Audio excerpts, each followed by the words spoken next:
नमस्कार, मध्य प्रदेश की महा डिबेट देख रहे हैं आप। मैं हूं प्रशांत कटारी। तो मध्य प्रदेश के बजट सत्र का आज दूसरा दिन। आज सदन के पटल पर प्रदेश का आर्थिक सर्वेक्षण पेश कर दिया गया। आर्थिक सर्वेक्षण की माने तो आम नजर से प्रदेश की अर्थव्यवस्था सही दिशा में जाती दिख रही है। 10 साल के अंतराल में जहां प्रति व्यक्ति आय में 70% का इजाफा हुआ है, तो मध्य प्रदेश के बजट का आकार भी करीब 15 गुना तक बढ़ चुका है। जबकि प्रदेश का ऋण जीएसडीपी अनुपात भी पहले के मुकाबले घटा है। अब आर्थिक विशेषज्ञों की राय इस पर क्या है, यह समझने की कोशिश भी हम करेंगे। लेकिन दूसरा, कल विधानसभा में सरकार का आखिरी बजट पेश होने वाला है। इसके बाद चुनाव आ जाएंगे। सो अधिकतर राजनीतिक विश्लेषकों का मानना है कि इस बार के बजट में संभव है सरकार कोई नए कर ना लगाए, जनता को लुभाने वाली कुछ नई योजनाओं और उनके लिए फंड का ऐलान भी हो सकता है। आम भाषा में कहें तो लोक लुभावन बजट सरकार पेश कर सकती है। विपक्ष के आरोप भी कुछ ऐसे ही हैं। लेकिन एक और मसला जिस पर विपक्ष सरकार को घेरने में जुटा है, वो ये कि सरकार पर कर्ज रिकॉर्ड स्तर पर पहुंच गया। हालांकि सरकार के तर्क हैं कि कर्ज प्रदेश के विकास के लिए लिए जाते हैं। वहीं सरकार वित्तीय वर्ष में रिकॉर्ड विकास दर होने के दावे के साथ खुद की पीठ भी थपथपा रही है। हालांकि सरकार के सामने चुनौतियां खर्चों को विस्तार देने से ज्यादा राजस्व को बढ़ाने की होगी। तो बजट से पहले हम सभी पहलुओं पर करेंगे चर्चा, लेकिन उससे पहले सत्ता पक्ष और विपक्ष की कुछ प्रतिक्रियाएं सुनिए। 2005 में ऋण जीएसडीपी अनुपात, मतलब जीएसडीपी के अनुपात में जो कर्जा लेते थे वो था 39.5%, 39.5%।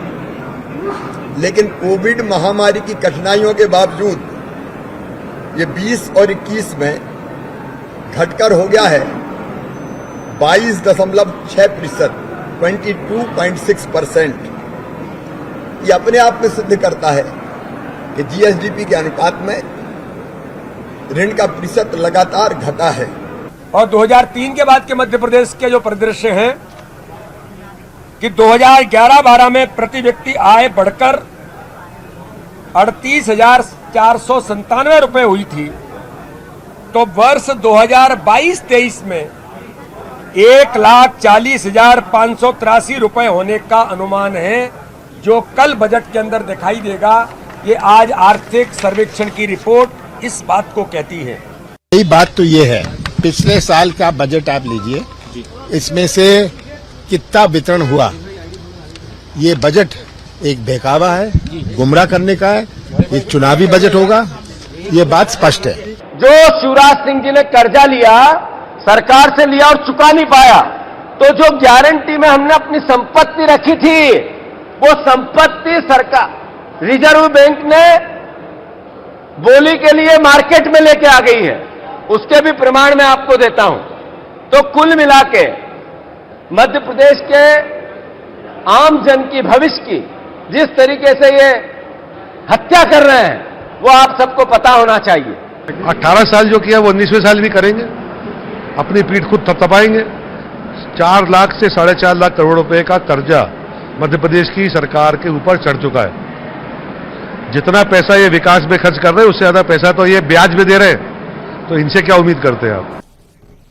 तो आर्थिक सर्वेक्षण पेश कर दिया गया है सदन में, और कल आम बजट भी पेश होना है और इसी पर सियासत भी हो रही है। विपक्ष के अपने दावे हैं, सरकार पर रिकॉर्ड कर्ज होने का दावा विपक्ष कर रहा है। इतना ही नहीं, लोक लुभावन बजट भी होगा, ये कहना है पीसीसी चीफ कमलनाथ का। दूसरी तरफ सरकार ये दावा करे कि भाई रिकॉर्ड स्तर पर इस बार हमारी वृद्धि दर रही है और लगातार जो आर्थिक स्थिति है वो बेहतर दिशा में मध्य प्रदेश की जा रही है। खैर, सभी पहलुओं पर हम चर्चा करेंगे। 4 खास मेहमान हमारे साथ इस चर्चा में जुड़ रहे हैं। गोविंद मालू जी, नेता बीजेपी, बहुत स्वागत है गोविंद मालू जी आपका न्यूज 18 पर। स्वदेश शर्मा जी, प्रवक्ता कांग्रेस, आपका भी बहुत स्वागत है स्वदेश शर्मा जी। अक्षय शर्मा जी, वरिष्ठ पत्रकार, आपका भी स्वागत है। और आर्थिक विश्लेषक कपिल होलकर जी हमारे साथ हैं इस चर्चा में।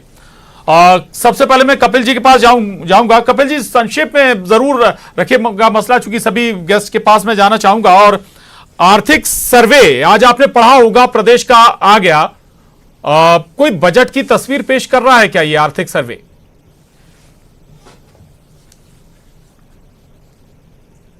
देखिए, बजट की तस्वीर, आर्थिक सर्वे नहीं, बजट की तस्वीर तो चुनाव के हिसाब से ही गढ़ी जाएगी।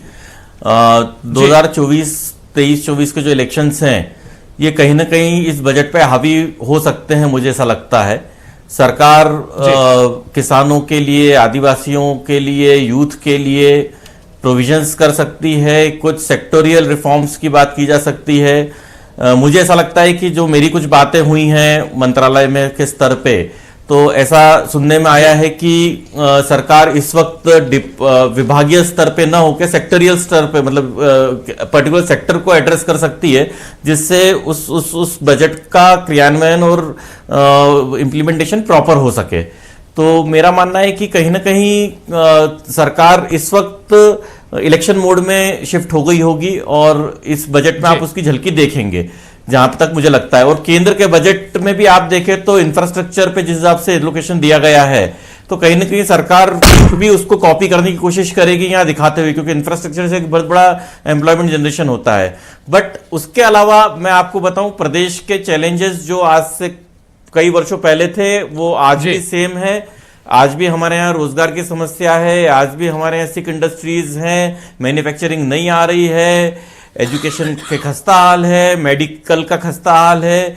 हम लोग आज भी मेडिकल फैसिलिटीज के लिए महाराष्ट्र और दिल्ली के चक्कर लगाते हैं। हमारे यहाँ के लोग एजुकेशन के लिए, नौकरियों के लिए हमारे बच्चे बेंगलोर, हैदराबाद और चेन्नई और पुणे जाते हैं, बॉम्बे जाते हैं।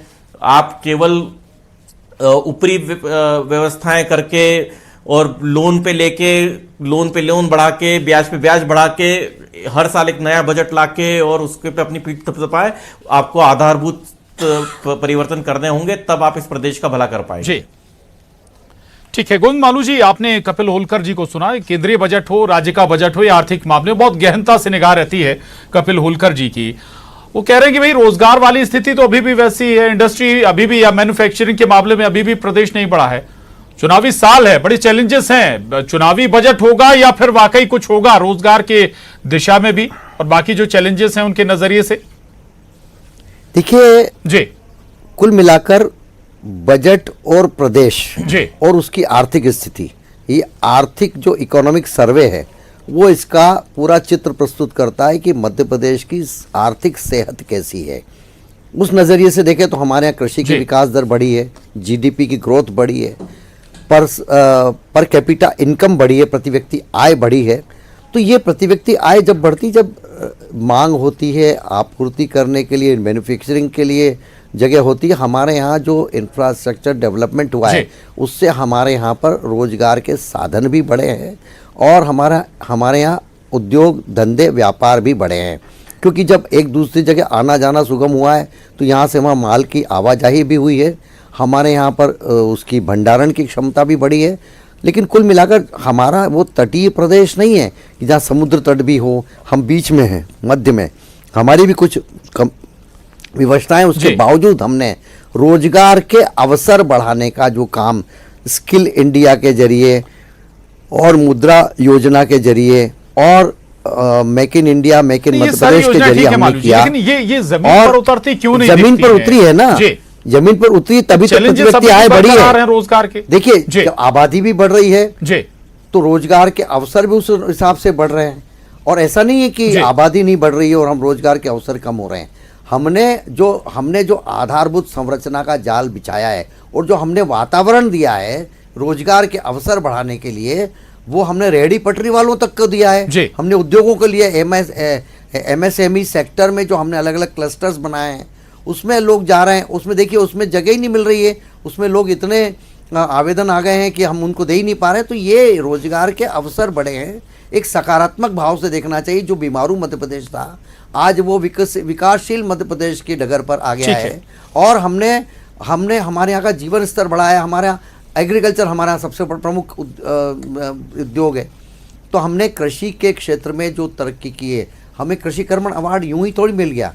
हमने कृषि के अंदर जो विकास दर हमारी है वो कितने गुना ज्यादा है। हमने यहाँ पर एमएसपी। गोविंद जी, आपने कई दावे कर दिए। मैं कपिल जी के पास जाऊंगा थोड़ी देर में, आपके इन दावों को वो जरूर कसौटी पर कसेंगे।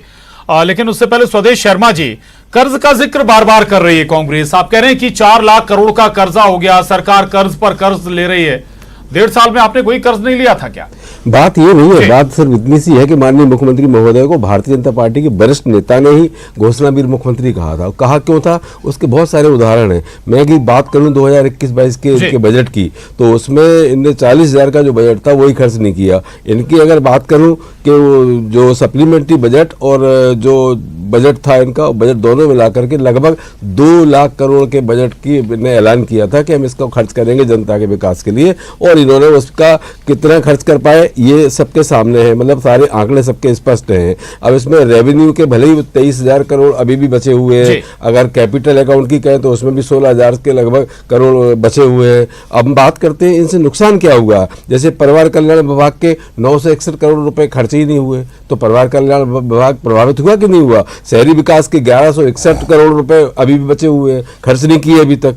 शहरी विकास के 1100 करोड़ के साथ पीएचई के 1223 करोड़ रुपए बचे हुए हैं, वो भी खर्च नहीं हुए हैं। जल संसाधन की बात करें जो किसानों से जुड़ी हुई समस्या है, उसके 991 करोड़ रुपए आज भी खर्च नहीं हुए, बचे हुए हैं। कुल मिलाकर के पीडब्ल्यूडी की बात करें, जो सड़कों की बात आती है, इंफ्रास्ट्रक्चर की बात आती है, तो पीडब्ल्यूडी में 1133 करोड़ रुपए अभी भी बचे हुए हैं। अब एजुकेशन की बात करें तो शालेय शिक्षा और उच्च शिक्षा दोनों के मिलाकर के 5,000 करोड़ रुपए आज भी बचे हुए हैं, पिछले बजट के आज तक खर्च नहीं किए हैं। ग्रामीण विकास की बात करें तो 1900 करोड़ रुपए से बचे हुए हैं। ये आदिवासियों की बात बार बार करते हैं, 2,500 करोड़ रुपए आदिवासी के विकास के लिए जो थे वो आज तक बचे हुए हैं। अनुसूचित जनजाति के बचे हुए हैं। महिला बाल विकास जरूर जवाब लूंगा, लेकिन मैंने जो सवाल किया था उसका जवाब नहीं आया। महिला बाल विकास के 600 करोड़ बचे हुए। कर्ज नहीं लिया था क्या? एक किसानों की बात भी कर रहे थे ना, तो वो बात पहले है। कर्ज तो लेना एक प्रक्रिया है, लेकिन कर्ज लेकर के पटाने की जो इनकम बढ़ाने की जो व्यवस्था होनी चाहिए वो विजन इनके पास नहीं है। टेलीविजन वाले मुख्यमंत्री है। केंद्र से प्रायोजित अगर योजनाओं की बात करूं तो केंद्र ने अभी तक पूरा साल गुजर गया है, 50% तक भी अपना अनुदान नहीं दिया प्रदेश को। नर्मदा घाटी विकास, स्वास्थ्य और लोक, चलिए सारे मैं समझ गया कि पैसा खर्च नहीं हुआ। कांग्रेस विकास हो गया। जी, कल ये बात आप फिर सदन में रखेंगे। अक्षय शर्मा जी, चुनावी साल है, जाहिर है कि आप नया कर तो कोई लगा नहीं सकते हैं, जनता को भी लुभाना है। क्या एक्सपेक्टेशन है इस बजट से? क्योंकि चुनावी वर्ष है और अंतिम बजट है, सरकार अपना भरपूर प्रयास करना चाहेगी कि किस तरह से हम प्रदेश की एक उज्जवल छवि जो है निर्मित करी है पिछले कई वर्षों में, उसको हम और निखार सकें और जनता के सामने अपना रिपोर्ट कार्ड पेश कर सकें। सबसे बड़ी बात किसानों की हो रही है। कांग्रेस भी की तरफ से भी किसानों के कर्ज माफ़ी को लेकर उनकी सरकार के समय प्रयास हुए, और मुख्यमंत्री जी ने भी अभी कई कार्यक्रमों में घोषणा करी कि किसानों के ऊपर जो ब्याज है, कर्ज माफ़ी की गई थी, कई लोगों की कर्ज माफ़ी नहीं हुई और उनके ऊपर वो ब्याज चढ़ता गया और वो डिफ़ॉल्टर घोषित हो गए। तो ये जो ब्याज उनके ऊपर चढ़ा है, हम उस ब्याज को माफ़ करने के लिए प्रयास करेंगे। मुझे लगता है कल के बजट में इस पर घोषणा हो सकती है। तो ये एक बहुत बड़ा घोषणा किसानों को लेकर हो सकती है, जो कि चुनाव के हिसाब से बहुत बड़ा रोल प्ले करेगा। पैसा एक्ट को लेकर मुख्यमंत्री जी काफ़ी सक्रिय हैं, वो भी एक प्रमुख मुद्दा होगा, जो कि आदिवासी क्षेत्र में एक अपना प्रभाव जमाने के लिए, लोगों के उसमें भलाई के लिए एक बड़ा कदम हो सकता है। तो निश्चित रूप से सरकार का यह प्रयास होगा कि कल के बजट में वो अपना सर्वश्रेष्ठ देने का प्रयास करें। जैसा कि अभी कपिल होलकर जी ने भी कहा कि ये आर्थिक सर्वेक्षण पर पूरी जो छाया है वो चुनावी बजट की है, उसको हम आंकड़ों के हिसाब से ना देखें। तो ये चुनाव का जो पूरा माहौल है वो उसमें रहेगा। और पिछले वर्षों के जो आंकड़े अभी प्रस्तुत हुए हैं, जिसमें उन्होंने बताया है कि पर कैपिटा इनकम जो है वो 1,40,583 रुपये प्रति व्यक्ति हो गई है, जो कि पिछले बार से लगभग 15% इंक्रीज़ हुई है। और विकास दर जो है, औद्योगिक विकास दर, वो 24% हो गई है। तो ये जो अभी भी कई बार सरकार की तरफ से एक 2002 के मुकाबले आज जो है प्रगति वो इतनी हुई है, ऐसा कहा जाता है। मुझे लगता है कि इस पर, क्योंकि अब शिवराज सिंह जी का मुकाबला खुद उनसे ही है, क्योंकि पिछले लंबे समय से वो मुख्यमंत्री हैं, तो वो अपने ही कार्यकाल में और आगे बढ़ने का उसमें कंपेयर करेंगे। खुद से कंपटीशन अब उनका हो गया है, तो उस कंपटीशन में भी वो अगर आगे बढ़ रहे हैं, वो दिख रहा है। जो आंकड़े आज आर्थिक सर्वेक्षण में प्रस्तुत किए हैं उससे वो लग रहा है कि आगे बढ़ रहे हैं, तो वो और बेहतर होगा। बिल्कुल ठीक है। कपिल होलकर जी, आपने गोविंद मालू जी को सुना, वो कह रहे हैं कि भाई कृषि कर्मण अवार्ड लगातार मध्य प्रदेश को मिले हैं, औद्योगिक क्षेत्र में लगातार मध्य प्रदेश विकास कर रहा है, हमने स्पेशल इकोनॉमिक जोन बनाए हैं, लगातार आवेदन आ रहे हैं। उस पर भी आपका एक रिएक्शन जरूर, और दूसरा इस पर भी कि भाई जीएसटी आने के बाद तो अब राज्य सरकारों के जो आय के साधन है वो सीमित हो गए हैं। ऐसे में सरकार को खर्चा बढ़ाने पर या बजट को और बड़ा विस्तार देने पर चुनौतियां नहीं रहेंगी क्या? चुनावी साल का जिक्र आप खुद कर रहे थे।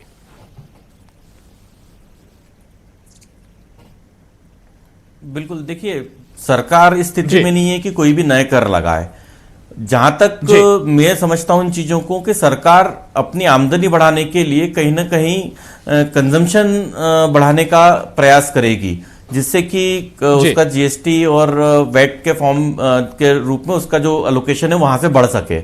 और एक और चीज मैं बताना चाहूंगा कि प्रदेश में मैं इस बात को बिल्कुल सिरे से खारिज नहीं करूंगा कि इंडस्ट्रियलाइजेशन नहीं हुआ है या इंफ्रास्ट्रक्चर डेवलपमेंट नहीं हुआ है या कृषि के क्षेत्र में अच्छा काम नहीं हुआ है, पर मैं कंपेयर करता हूं, जब मैं इस राज्य में बैठा हूं तो मैं कंपेयर करता हूं इस राज्य के डेवलपमेंट को, जहां नेचुरल रिसोर्सेज हैं, जहां पे एक सेंट्रल कनेक्टिविटी है। जैसे कहा कि हम मध्य प्रदेश के मध्य में हैं, हम पूरे देश के, तो हम हर राज्य से कनेक्टेड हैं किसी न किसी रूप में। उसके बाद भी जो वृद्धि दर हमें चाहिए थी, जो हमारा युवा एक्सपेक्ट करता है, क्या वो वृद्धि दर हमारे यहां है? सबसे पहली बात, आप रियल एस्टेट डेवलपर्स से बात करिए, वो अलग समस्याएं उनकी है।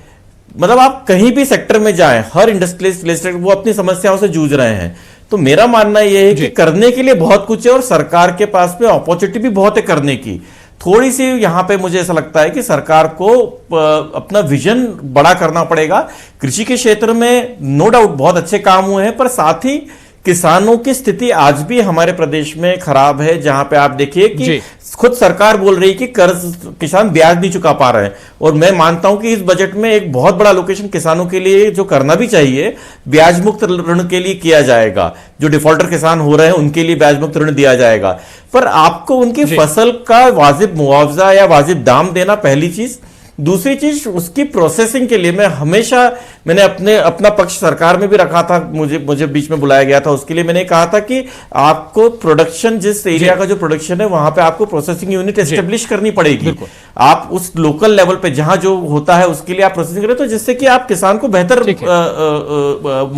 उसकी मेहनत का प्रतिफल। बिल्कुल, आपने कहा किसानी के लिए, खेती किसानी के लिए एलोकेशन होगा तो जाहिर है वो दोनों लिहाज से बेहतर होगा, किसानों के लिए भी और चुनावी लिहाज से भी बेहतर होगा। गोविंद मालू जी, जिक्र एक तो कपिल होलकर साहब को आपने सुना कि भाई अभी बहुत कुछ करने की दरकार है, ठीक है, किसानी खेती में सरकार बेहतर कर रही है। दूसरा, विपक्ष के कुछ आरोप लेकर आता हूं मैं। जीतू पटवारी कह रहे हैं 4 लाख करोड़ का कर्ज है सरकार पर, और साथ ही जो रिजर्व बैंक के पास संपत्ति आपकी गिरवी है वो बेच रहा है आरबीआई। स्थिति है ऐसी। देखिए, निराशाजनक चित्र प्रस्तुत करना कांग्रेस की आदत है। इनके पास आंकड़े नहीं है। 4 लाख करोड़ कहाँ से आंकड़े आ गए इनके पास, मुझे समझ में नहीं आता है। कौन सी संपत्ति बेची, कौन सी नीलामी हो रही है, ये जरा बताएं, सदन में बताएं। और ये बाहर इतना केवल वेग बात करने से कुछ नहीं होगा। और जहाँ तक मैंने होलकर जी को भी सुना, उन्होंने कहा कि हाँ, तो संभावना तो हमेशा बनी रहती है। हमने शून्य से शुरू किया, हमारे पास हम जहाँ हम 70-80 पर थे वो आकर फिर शून्य पे टिक गए। उसके बाद हमने आगे बढ़ाया, हमने पूरा इंफ्रास्ट्रक्चर हमारे यहाँ समाप्त हो गया था, हमने उसको खड़ा किया। 15 महीने की जो सरकार आई उसकी हालत क्या थी कि बिजली नहीं, सड़कें खराब हो गई। ये जो स्थिति आधारभूत संरचना की कांग्रेस आती है और करती है, उसको हमने उस पैरिटी पर बनाया, उस पर पैरामीटर्स पर हम वो हुए हैं, सिद्ध हुए हैं, हमारा काम सिद्ध हुआ है। और जहाँ तक सवाल ये है कि अभी तो 1 महीना बाकी, 31 मार्च को जो बाकी फंडिंग है वो भी, उसमें कई सारे बिल्स लगेंगे, कई सारे उसमें योजनाओं का, क्योंकि योजनाओं पे काम हुआ है तभी तो दिख रहा है, नहीं तो क्या दिखता। और प्रति व्यक्ति आय ऐसे ही थोड़ी बढ़ जाती है। और पेपर्स पर उस पर चैलेंज करें आप, हमने जो इसका अनुपात है जीडीपी का और राजकोषीय घाटे का एक हमारा अनुपात होता है, एक उसमें टेक्स्ट बुक में लिखा हुआ है कि कितना होना चाहिए, 3.5% होना चाहिए। कल आप बजट आएगा तब देखना कि जीडीपी का और राजकोषीय घाटे का अनुपात क्या है, तब आप बात करें। ये सब कागज पर होता है, ये वेग बात करके राजनीतिक कांग्रेस यही कह रही है कि कागजों पर ही सब कुछ अच्छा दिख रहा है। प्रत्यारोप नहीं लगा सकते आप, ये कागज पर है और सब चीज रिकॉर्ड पर है। और स्वदेश शर्मा जी, अभी गोविंद मालू जी जिक्र कर रहे थे, क्या कांग्रेस की पहचान ही टूटी सड़कों से हो गई है? दूसरी बात, कमलनाथ जी कह रहे थे कि भाई चुनावी बजट होगा, अगर आप चुनाव में जा रहे होते, सरकार में होते, तो क्या आप चुनावी बजट नहीं पेश करते? देखिए, माननीय कमलनाथ जी की जो सरकार थी, विजन वाली सरकार थी और अब टेलीविजन वाली सरकार है। लेकिन हमें बड़ा हस्र का विषय है कि भारतीय जनता पार्टी के विद्वान प्रवक्ता ने अभी भी कहा है बीमारू राज्य, जब से आपकी सरकार है, जब जो बच्चा पैदा हुआ था वो आज आपकी सरकार में आके वोट डाल रहा है, मतलब 20 साल से आपकी लगभग सरकार है और इसको आप बीमारू राज्य कह रहे हैं। मतलब आप 18-19 साल में राज्य नहीं संभाल पाए तो क्या संभालेंगे आप? आप कहते हैं कृषि कर्मण अवार्ड की बात करते हैं, 15,126 देखिए, मैंने इंटरप्ट नहीं किया आपको, जब आपके राज्य में 15,126 किसानों ने आत्महत्या की, आपका कहां गया कृषि कर्मण अवार्ड? 15,126 किसानों ने आपके राज्य में आत्महत्या की। ये मैं नहीं कह रहा हूं, आंकड़े कह रहे हैं, सरकारी आंकड़े कह रहे हैं। तो कहां गया आपका कृषि कर्मण अवार्ड? अब आप अभी बात करते हैं इंफ्रास्ट्रक्चर की, सड़कों की बात करते हैं, लगभग जा रहे हैं आप लोग, लगभग 2,000 करोड़ रुपए पीडब्ल्यूडी का भी खर्च नहीं कर पाए आप सड़कें कैसे ठीक कर लोगे? आपने आदिवासियों का 2,500 करोड़ खर्च नहीं किया, इनका विकास कैसे कर लोगे? मध्य प्रदेश में स्वदेश शर्मा जी बजट का विरोध कर रहे थे, छत्तीसगढ़ में ये बजट कांग्रेस पेश करे। ठीक है, अक्षय शर्मा जी के पास में जाऊंगा। अक्षय शर्मा जी, नए ऐलान होंगे ये तय है, लेकिन आय बढ़ाने के कोई साधन तो नजर आ नहीं रहे। अगर आप नए ऐलान कर देंगे, पूरा कैसे करेंगे? सरकार, मुख्यमंत्री जी ने आज ही कहा कि पिछले जो घाटे थे, जो उन्होंने कर्ज लिया था सरकार ने, वो पिछले बार के मुकाबले, जीडीपी के मुकाबले, इस जीएसडीपी के मुकाबले इस बार जो उसका अनुपात है वो कम हुआ है। तो निश्चित रूप से कहीं ना कहीं सरकार को उस रूप में राजस्व के रूप में फ़ायदा हो रहा है, तो इसीलिए वो कर्ज का जो अनुपात है वो कहीं ना कहीं कम हो रहा है। तो ये सब जो प्रयास मुझे लगता है सरकार की तरफ से, जो रोजगार बढ़ाने के लिए इंडस्ट्रियलाइजेशन, अभी इन्वेस्टर मीट हुई थी, उसमें भी कई तरह की घोषणाएं हुई और कई लोगों ने आने की, यहाँ पर कई उद्योगपतियों ने आने की घोषणा भी करी। तो मुझे लगता है ये सब जो, और इंफ्रास्ट्रक्चर की बात अभी मालू जी ने कही, इंफ्रास्ट्रक्चर अगर बढ़ेगा तो रोजगार के भी अवसर राज्य में पड़ेंगे। तो ये सब के द्वारा ही राजस्व मुझे लगता है बढ़ सकता है और यही चुनाव में दोनों पक्षों के सकारात्मक और नकारात्मक का फैसला करेगा। बिल्कुल। कपिल होलकर जी, आखिरी सवाल है आपसे मेरा और बहुत महत्वपूर्ण सवाल है। सरकार के पास इस वक्त आपको क्या नजर आते हैं आय के साधन? दूसरा, कपिल जी, गुंजाइश कोई नजर आती है क्या आय बढ़ाने की सरकार के लिए? कोई आपको नजर आते हैं जरिए? देखिए,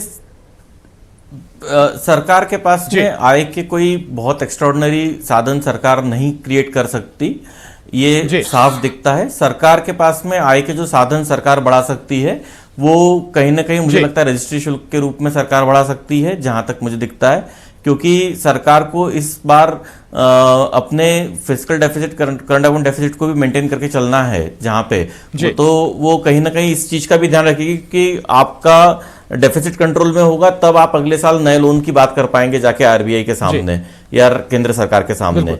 तो मुझे लगता है कि सरकार उस पर भी ध्यान रखेगी। दूसरी चीज जो मुझे यहाँ पे समझ में आती है कि एक हम हमेशा बात करें चुनावी बजट, तो मैं मानता हूं कि चुनावी बजट होना कोई खराब बात नहीं है, इसको किसी तरीके से गलत भाव से नहीं पेश करना चाहिए। आज भी हमारे यहाँ पे बहुत सारे किसान हैं, बहुत सारे ऐसा वर्ग है जिसको मदद की जरूरत है। अगर उनकी मदद के लिए एक बजट लाया जाता है हर 5 साल में एक बार, तो मैं उसको खराब नहीं मानूंगा। किसी न किसी माध्यम से उनको एक राहत मिलती है जो भविष्य में उनको आधार, बिल्कुल माफी के साथ कपिल जी, आधार प्रदान करेगी। तो आय के लिए एक और आपने रजिस्ट्री शुल्क का जिक्र किया। जी जी, ठीक है, एक लाइन पूरी करिए आप, एक लाइन।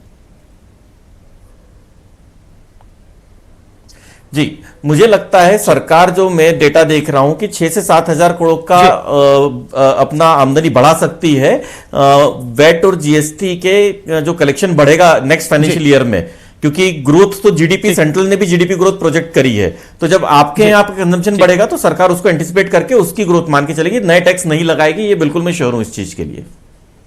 चलिए चलिए, बहुत महत्वपूर्ण है, आपने रजिस्ट्री शुल्क का जिक्र किया। रजिस्ट्री शुल्क मध्य प्रदेश में पहले से ही कई राज्यों के मुकाबले बहुत ज्यादा है। पेट्रोल पर पहले ही बहुत ज्यादा टैक्स लिया जा रहा है। अब देखना होगा कि गुंजाइश सरकार के पास कहां निकलती है। बहुत शुक्रिया आप सभी खास मेहमानों का इस महत्वपूर्ण चर्चा में शामिल होने के लिए। महाडिबेट में बस इतना ही।